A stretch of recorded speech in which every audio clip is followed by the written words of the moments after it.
So Sadhguru, sometime back I happened to be in a situation where a friend of mine was drunk. So when she was in the drunk state, she was repeatedly saying that please don't judge me as I'm drinking, please don't judge me. It is… but she's lost her judgment, but she doesn't want you.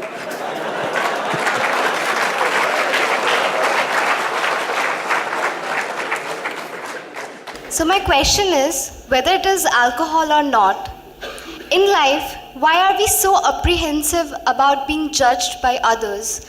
And how can we not let this come on our way of being happy?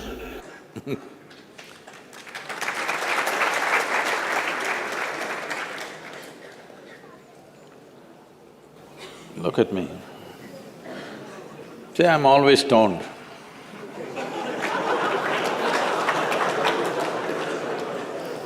Never touched a substance, but always stoned. You can judge me whichever way you want.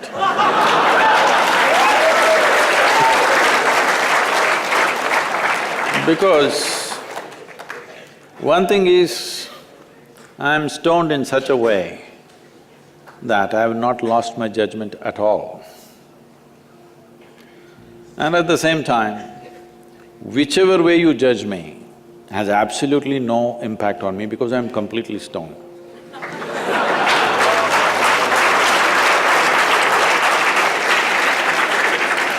Having said that, why this consumption of alcohol and drugs is growing the way it's growing in the world is, this is because the heavens have been collapsing. Yes, I was in Bangalore just 3-4 weeks ago. There were over 8,000 people doing a 2-day program with me.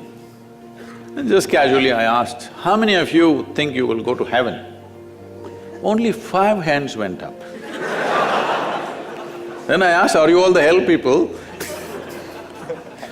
No, it's just that both heaven and hell have collapsed in people's minds. This is the first time in the history of humanity that this many people in the world can think for themselves. Otherwise, your priest, your mullah, your pandit or a book was thinking for you. The first time that so many people can think for themselves. Are they thinking right, thinking wrong? There are many issues about that. But they're thinking right, thinking wrong, but they're thinking. So all illogical things are naturally collapsing.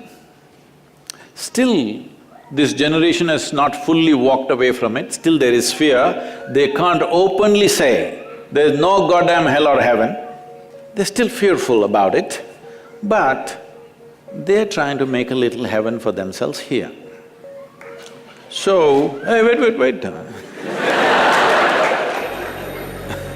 So naturally, when they're not able to do it for themselves out of their own intelligence, they will fall back on chemicals. Today, just to take very affluent societies, because every society is aspiring to be like that, let's say you take United States, which is the most affluent nation on the planet right now. 70% of US population is on prescription medication. Another 30%, of course, buying it off the back streets.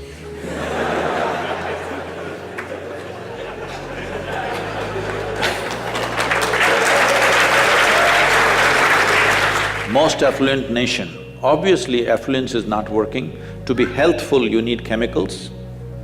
To be joyful, you need chemicals. To be peaceful, you need chemicals. To be ecstatic, of course, that is ecstasy. So, I'm not even looking at it morally. It's never a moral issue for me. If 90% of this population right now is on chemicals, believe me, the next generation that we produce will be a generation which is much less than us.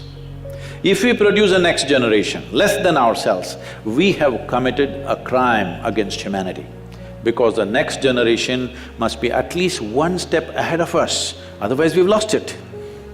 We've lost the entire process of civilization. When we produce a next generation which is actually less than us. So, we are heading towards this rapidly unless we teach individual human beings how to simply sit here and be blissed out. Stoned enough or no? Just look at me. But am I conscious enough, alert enough, clear enough?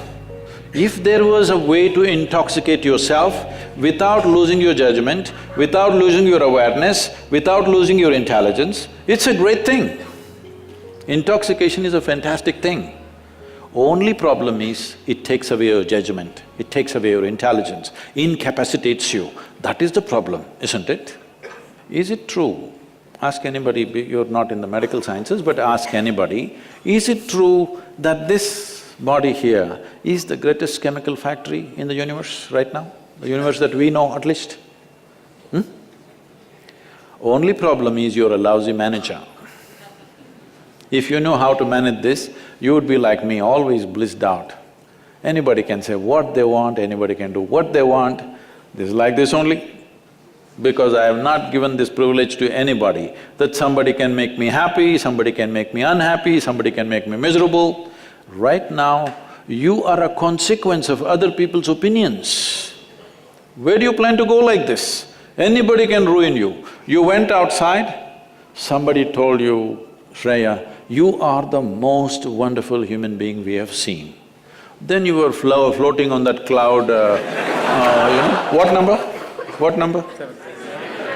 9. Oh, in South we do 11. You were floating on cloud whatever number and you came home, people at home told you who you really are. And the cloud will crash.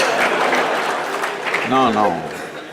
It's very important that neither this way or that way, we listen to everybody because we could be doing something wrong. Hello? Any moment we could be doing something wrong, so we listen to everybody. But what they say will not determine how I am. Never, ever. This you must fix and you must tell your friend when she's not drunk. Because otherwise she won't understand.